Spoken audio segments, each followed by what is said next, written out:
Hey friends, I want to share with you something that just came across me last night, and it just made my heart smile. You know, my wife and I spent the weekend in Alabama. We've got a little place on the Alabama River, and it's in a very somewhat remote location. And I love it down there because at night there's no artificial light, it's all natural. It's just pitch black darkness as God intended. And all the stars in the sky, every night that we were down there, all the stars were just clear and visible. And I mean, it was probably the most clear nights I've ever experienced down there. And all the stars, you didn't have to look for any constellations. You didn't even have to look for the Little Dipper. I mean, everything was just easily visible and bright and sparkling. And I just love starry nights. And just one of the things that we love to do is sit out by our fire pit and just gaze up at the stars and listen to good music and just hang with Jesus. And I want to read you this, though. When we got home last night, I was reading in the scriptures, and I just turned to this passage, 2 Corinthians chapter 3, starting in verse 7. And I want to read you this. This is just beautiful. Listen to this. Now, if the ministry that brought death came with glory, so that the Israelites could not look steadily on the face of Moses, because of its glory, fading though it was, will not the ministry of the Spirit be even more glorious?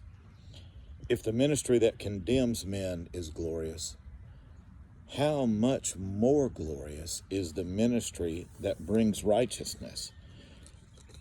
For what was glorious has no glory now in comparison with the surpassing glory. And if what was fading away came with glory, how much greater is the glory of that which lasts? I just love that. That just excites my heart. And I'll tell you why.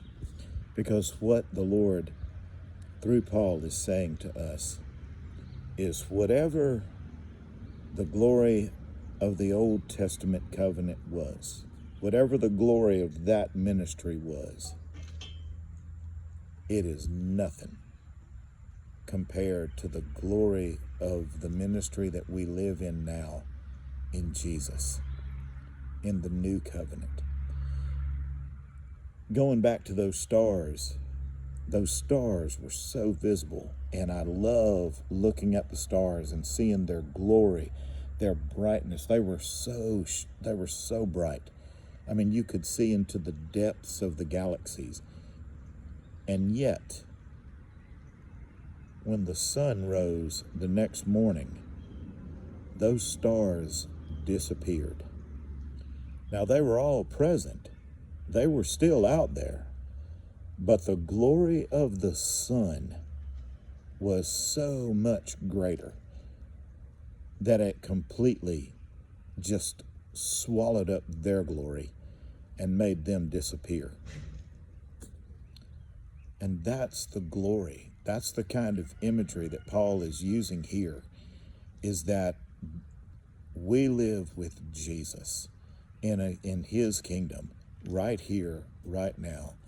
And the glory and the beauty and the splendor and the authority and the strength and power and abundance of that kingdom far surpasses anything that we've ever encountered before under the old.